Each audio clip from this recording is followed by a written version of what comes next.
Dans ce problème, c'est un petit kart qui est remorqué par une voiture, par deux câbles qui sont attachés.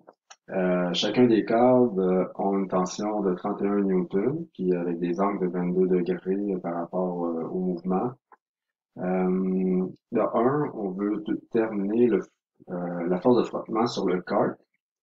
Puis la chose, c'est que les forces normales et les forces gravitationnelles vont pas être considérées parce que dans le fond, c'est la force normale est comme elle sort de la feuille et la force gravitationnelle rentre dans la feuille ou vers le sol et s'annule. Alors, on s'occupe pas, on va juste s'occuper de ce qui se passe en X et en Y et non en Z. Alors, on va faire notre schéma avant des forces. Alors, si on a notre schéma des forces, ça c'est notre carte. Et là, comme on a dit, il y a une force de tension comme ça. On va mettre tout de suite ici nos axes. Y, X comme ça. Donc, on a notre première force F1 qui est par là. Donc, 31 degrés nord, 22 degrés ouest. Alors, avec un angle de 22 ici degrés. Et là, on a aussi de l'autre côté une autre corde avec la même tension, qui est CF2, et qui a aussi un angle de 22 degrés comme ça. Alors, nord, 22 degrés est. Et là, étant donné que c'est tiré par une voiture, la voiture va à vitesse constante, donc tout le système va à vitesse constante, ça veut dire qu'il n'y a pas d'accélération, ça veut dire que la somme de toutes les forces résultantes, c'est égal à zéro, parce que, il y a un lien entre la force résultante, la masse et l'accélération. S'il n'y a pas d'accélération, ça veut dire que les résultantes sont zéro. Et on veut trouver finalement la force de frottement qui va contre le mouvement, parce que là, la voiture avance par là, la vitesse est par là, le mouvement est par là. Ça veut dire que le frottement est à l'inverse de tout ça.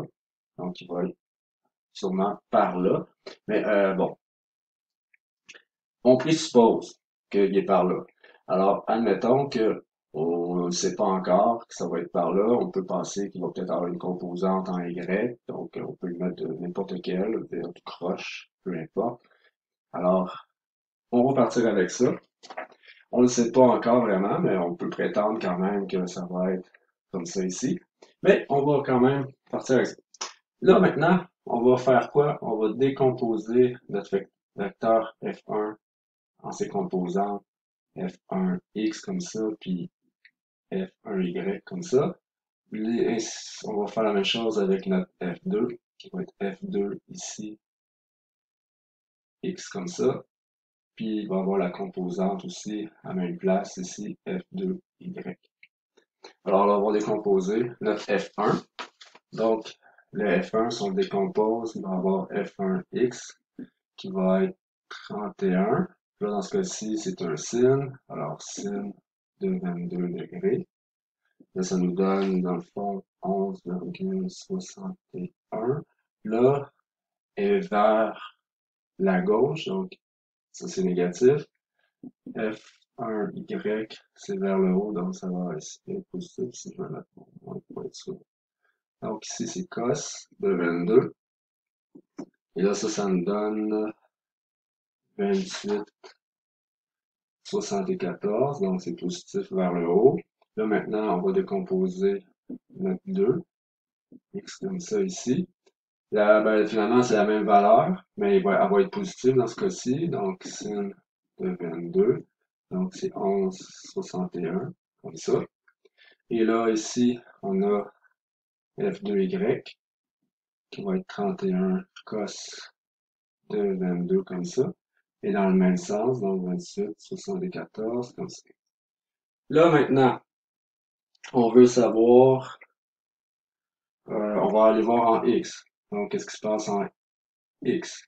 En X, on sait que la résultante est égale à 0. Cette résultante-là est égale à F1x plus F2x plus la force de frottement en X.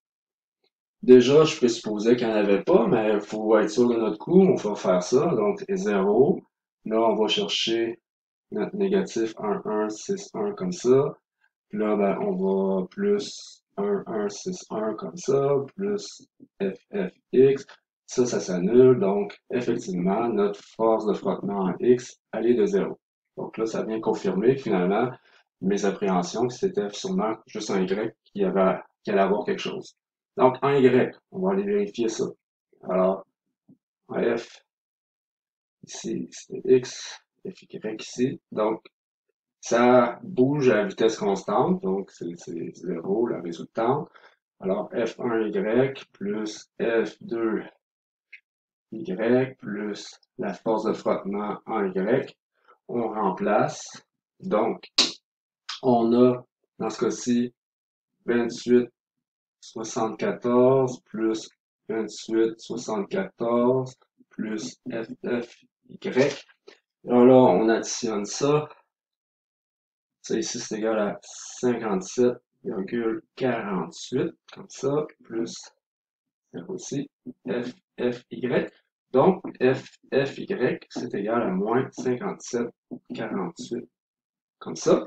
Donc, effectivement, c'est vers le sud. Donc, ici, on va pouvoir, là, avec les chiffres significatifs, c'est deux chiffres significatifs, donc ça. Donc, la petite phrase, le frottement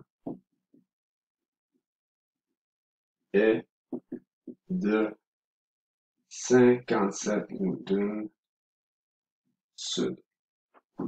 Donc, on pourrait même dire, bon, le frottement sur le kart est de 57 newtons sud.